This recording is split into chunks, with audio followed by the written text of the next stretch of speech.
Hi everyone, it's Kate Milliken. I am the founder of MyCounterpane, and this is another MyCounterpane One-on-One. And today I am thrilled to be bringing you Lydia Emily, who is an internationally renowned artist, a cancer survivor, and an MS warrior who's been diagnosed with MS. She was diagnosed in 2011. I know, hear the audience.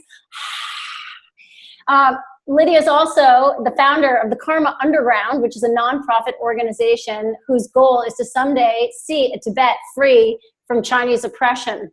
And Lydia, totally psyched to have you here with me now. Thank you. I'm glad to be here. I'm so glad you feel that way. We were lucky enough to meet at a conference a number of years ago, a National MS Society conference. I believe it was in Dallas, Texas. And we can talk about what you were doing there a little bit later, which included speaking and also doing an incredible mural. But the reason why I want to talk to you on this one-on-one is the subject this week is really talking about the whole concept of embracing your bliss. And in light of you being an artist who's made a career out of being an artist, I'm taking the jump and making the assumption that you found a way to embrace your bliss. And I'd love for you to fill in the people who are watching, a little bit about your background professionally and where you've come from. Well, I don't come from any place because my parents were filthy hippies and they just like kind of traveled around, and every time they got a whim, they were like, oh, let's have an emu farm in New Zealand. Let's have this. Let's go to Guadalajara. So like I was raised in this environment where you kind of just went to wherever your whim took you. And then when your whim... Yeah, when your whim didn't work out quite as you imagined it, you were like, oh, lesson learned, no guilt, and you just went off. So I was born in Chicago, although I haven't really spent a lot of time recently, and my mother was a civil rights activist. So when I was growing up, our life was kind of about once you know, you know. So once you information the world is working, you don't just put it in your pocket to take out on Jeopardy one day. You do something about it. What are you doing about it? What are you doing to participate? Like, what is your part in life? So I was also taught that everything I do, I want to be comfortable with being on the front page of the New York Times. So there was this idea your obituary. Yeah. So there was this idea that, I mean, there was some comfort in that you felt like you were being honest with everything, but there was also a lot of discomfort that you were being watched constantly and that you had to be, you know, you had to be participating in life somehow. So I played in a lot of terrible punk rock bands when I was going through my rebellious youth, but I ended up caring more about drawing our album covers than I did about playing music. So that's what led me into my art life.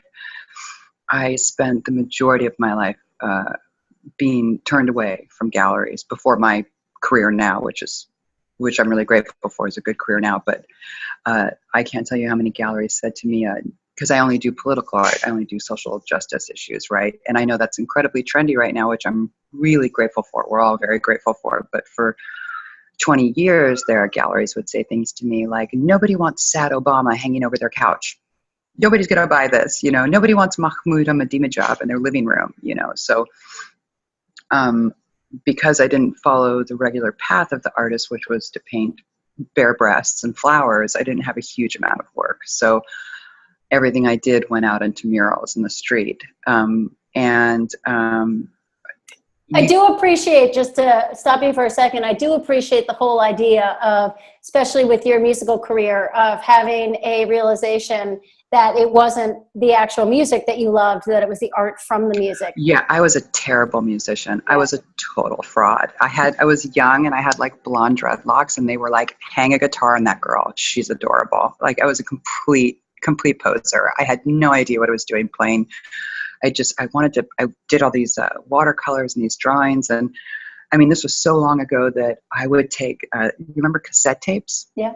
That's how long ago it was. So I took the paper and I would draw and put glitter and make them. And that was what I cared about. That's all I cared about. So I had to make peace with a long time ago that you're never going to paint exactly what somebody wants to see. You're never going to be the wife that somebody hoped they married. You're never going to be as funny as you think you are. None of those. You have to decide inside that your substance is worth everything. And once you're good with your substance, everything comes to you. Is and even there, if nothing comes to you, you're happy. right. Is there a tip when you think about that process for you of, realizing if you were true to yourself that you had to kind of buck the system? Is there anything in that process that got you to that comfort zone that you tangibly remember getting through, like a gauntlet? You know what? I don't know if there was anything specific. I do remember when the tides turned. I do remember when people told me to give up. I mean, close friends, people who love me and care about me were like, stop painting Hamid Karzai, if anybody out there knows who that is. Stop painting Hamid Karzai. Nobody cares about what's artists. They want beautiful girls. They want, this is what they want. And the art world, we love you. So just, you're talented. So take that talent and do something to be able to feed your kids. And I never did it. I just never did it. And so when the climate of the world changes, which it always does, right? So we all remember disco. Anytime you doubt that what you're doing will have its moment in the sun, think of disco.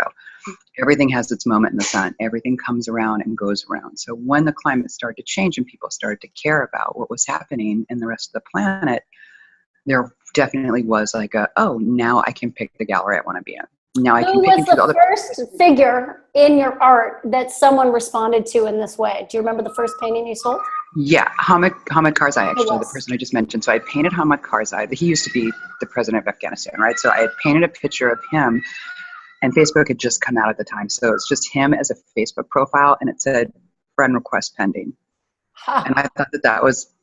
I like that, yeah. Thank you very much. I had a blog, I think, or something, and I started getting letters from Africa. I started getting notes from people. And then they saw the other things I did. Like I paint a lot of people from Kenya. I paint a lot of people from Ethiopia. They shared them with their friends. And so even though I wasn't getting the emotional support or accolades that I would love to have had in my own town, people that I was trying to bring some light on, the ones who are actually feeling it. And that was all I needed. That was like that's that tasty moment where you're like, oh, so good, and you just suck on it. I know. The creative dream, the vision of thinking, especially when you know that there's a nugget, that you know it to be true, which is an expression that I really love. When you take the idea of actually starting with canvases, you have since expanded your repertoire to murals. So talk to me about what that feels like in terms of the statement you're making. I've always been an oil painter. So I was doing oil painting and canvases. I always paint on the Sunday New York Times. It's the only thing I paint on because I'm totally obsessed with Will Shortz. Even though he's gay and he would never have me, I'm still so obsessed with how smart he is. And once I realized that this was like maybe 2001 or whatever, when I realized that no gallery was interested in showing politics, I just started making murals of it. And it's important for me that people know what's happening in the world. It's important for me people to understand how fucking fortunate we are to be born in the zip code we're in. The whole idea of the mural of every mural I did was just for to make your corner a play. So the same corner you pass by every day to go to work or do your laundry or whatever, that wall becomes a dance or a play or music, or it changes in what way it does without changing your architecture. It lights your brain when you walk by. And then the second part is to remind you how lucky you are to be born in that corner. Yeah. I mean, I did murals for years of people who had been sexually trafficked. I did, the idea is for you to not only to put color on your corner, but was to also give you a sense of gratitude for what you have. And not in a way that's shaming, not in a way that's like, you should be grateful, but in a way that's like, oh, maybe my walk to work isn't so bad today because I have a job, because I have some place to live, and if you can turn that around and try and help people realize how lucky they are to have what little they have, then maybe they'd be willing to give a little bit of it away. That's right. Just And side note, I think that the whole idea of gratitude and perspective, from a health perspective, is healing, right? Oh, yeah. So you have the minute you get into self-pity, the minute your Seinfeld episode becomes real and not just a joke, the minute your self-loathing becomes introspective and sad and dark, and it's not just a jokey thing, it's game over. It's game over, because not only do you not want to help yourself, but no one's going to want to help you. That's right. It follows you around like a storm cloud. Yeah, you isolate. And people don't think that they come off looking like the snuffleupagus or what was his name? The guy who touched everything in the Flintstones. And, anyways, people don't think that they see that, but your giving up on yourself and your sickness is the same. I use this a lot. It's the same thing as the desperate girl in the speed dating room. She doesn't think she looks desperate, but everybody can smell it and no one's going to her table. And it's the Right. same thing when you're sick and you're like, woe is me. You have that smell of that you've just given up. And if you've given up on yourself, it's really easy for other people to give up on you. I think that there's a moment in the illness journey. I am living with MS myself, but certainly you've had two, cancer and MS, where I think it's fair to allow yourself to grieve, to come to terms of having something be different. But at some point, I think there is an opportunity for a conscious decision. Well, yeah. I mean, the way I handle it, the way I handle the fact that I had cancer, and that I was born with a bad heart, and that I was born with a deformed uterus and wasn't able to, really have children easily, and then had the cancer and now have the MS, is that, I have it so you don't have to. So my girlfriends, my amazing group of circle of friends, right, and guy friends, I have like maybe 20 people in the inner circle and we're all satellites around each other, had them for years and years and years. Statistically, one of those women was going to have MS. One of those women was going to have cancer. One of those women was going to get raped. Statistically, each one, and this is not a gender thing. I just said woman because I said woman, but statistically, each one of those people was going to experience something. So I took it.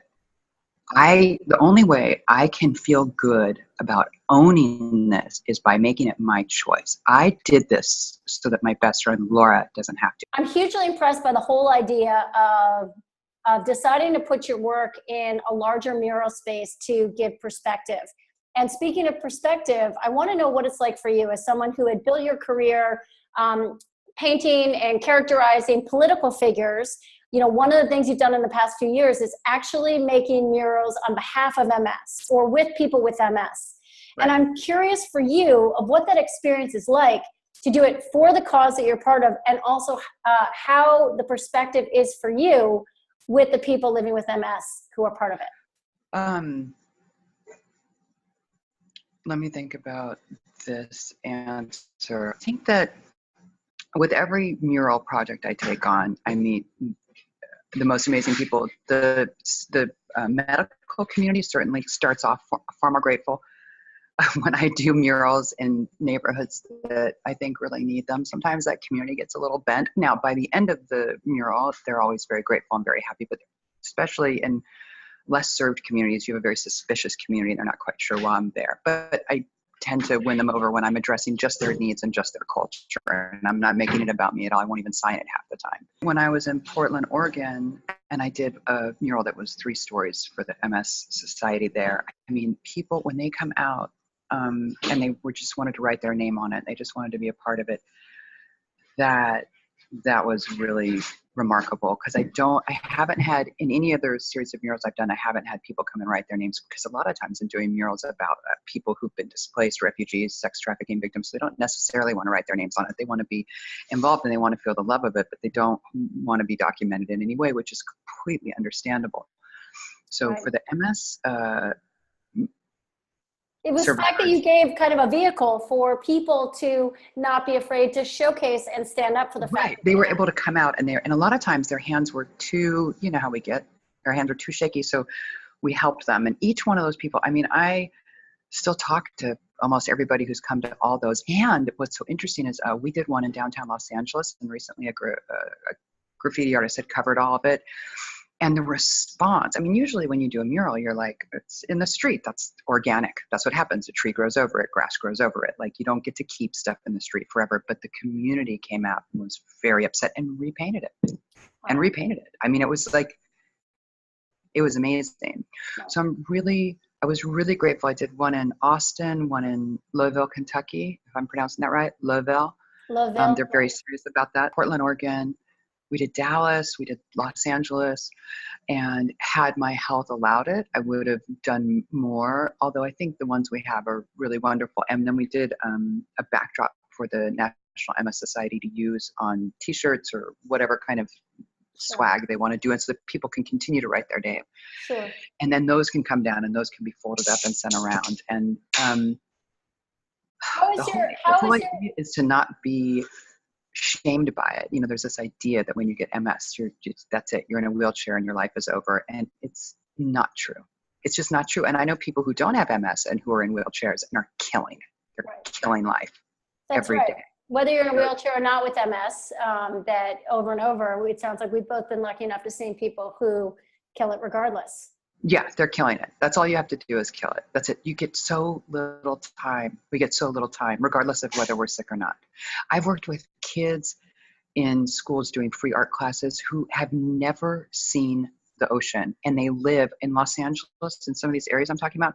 They're maybe 11 miles from the Pacific, 11 miles from the beach, from Santa Monica, from Venice, pick anything that's on the West Coast. 11 miles, 18 years old, never seen it, never got on the bus to go see it. MS isn't stopping them. It's not all about how sick we are. It's about what we're doing to live, what we're doing to enjoy every single moment. Talk to me about that as you made the jump from the beginning of your career, knowing that you wanted to do an art that didn't fit into a conventional sphere. Talk to me about that moment in between knowing who you are and knowing where your bliss is, how to get there. For people who are listening here with MS, who are thinking, gosh, maybe my life could be better. Maybe I could try to do this. How do you get them there? I mean, I hate to give this advice out, but be reckless. Life is so short. Don't plan out everything. Don't plan out every meal. Don't plan out your diet. Don't just have days off where you do something so reckless. And then find that what worked for me so well is I found that one thing that I didn't want in me anymore. So I had a girlfriend give me this advice. So praise to Jen who did this. She told me to take a picture of myself when I was a little kid. And there's not a lot of those because, again, hippie parents, and they probably smoked them. But so I found this picture of me when I was in the second grade or whatever. She's like, put that in your wallet. And I was like, okay. And so I put it in my wallet. And she said, now every time you make a decision, you make it for that girl. Yeah. What does she want? Look at that baby's face and say, should she smoke 2 packs of cigarettes today? Should she drink tonight? Should she run? Should she go out on a date with that jerky guy again? Should she go plan a trip with whatever? What are the things that you would do for that kid? And so that's what I did. I carried this picture around. And that's when I got into finding my substance, because when you try to explain to that picture that, I don't know, pick something, people will hate me for this, but pick something ridiculous like breast implants, which make me so angry and not for cancer survivors, for people without substance. I know women who've spent $40,000, $50,000 on breast implants, and do you know what they are? They're still sad. They're still suffering with that depression because these things that we put all over ourselves, not even my tattoos, none of these things change my substance. So I had to find a point where I had lost my left eye recently to MS. And so instead of